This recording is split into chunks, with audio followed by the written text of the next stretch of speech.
When you started in stand-up comedy, like what years were those? Like 80s, early 80s, 82, 3, 4. So what were you, like 15 or something?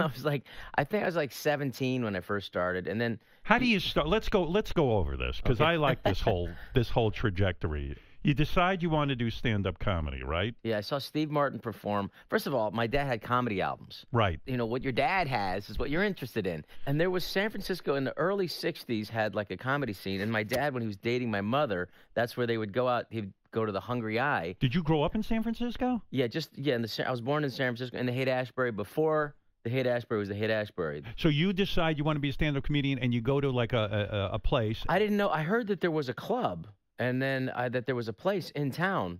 And the big guy there was Robin Williams, right? Oh, yeah. Well, there was a scene because of him. Basically, clubs opened because he was there. It was the weirdest thing. Robin was such a supernova that, he was in orbit that we all kind of rotated around. And Robin Williams wasn't in the L.A. scene. He was in the San Francisco comedy scene. He could have stayed in L.A. It was the clubs were better. The girls were better looking, everything. Right. He came up, and then thank God for him because, he would literally...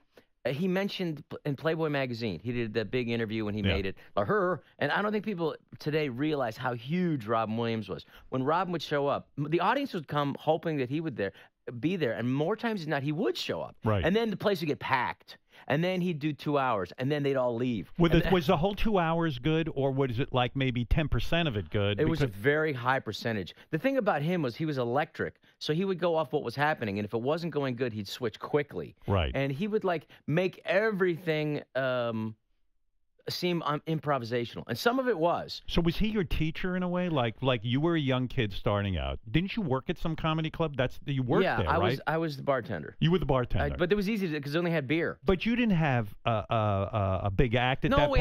No, I didn't know what to do. First of all, I saw all these people. But when you see Robin Williams, would you get intimidated and say, I can't fucking do this? Well, that was the thing about it. So, okay, I can't do that, so it's okay. I'll just do...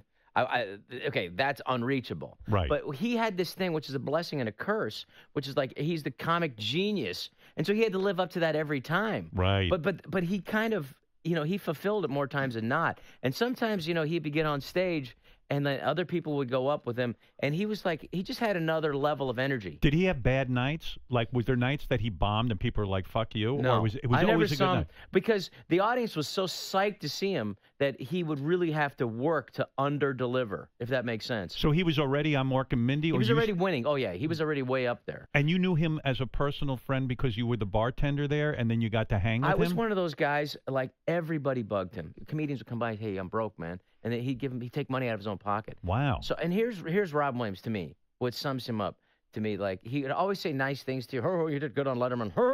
And then, hey, Letterman likes you. Oh, you can tell.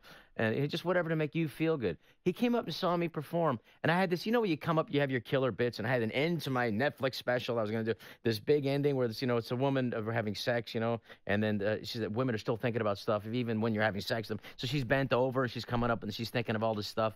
And I thought that was the ending. And I had it and it was perfect. And then Robin came up with a better ending. He said to you, I've got a better ending for you? He just came and said, you got to say credit cards, jewelry, distract them. Jewelry. And I'm like, whoa, that's better. How generous of him. Yeah, well, he was just a... So were you a close friend of his? No. I mean, I never wanted to, I didn't want anything from him because everyone was bugging him. And I'm one of those guys who just, I was in his orbit and I was happy to be around him.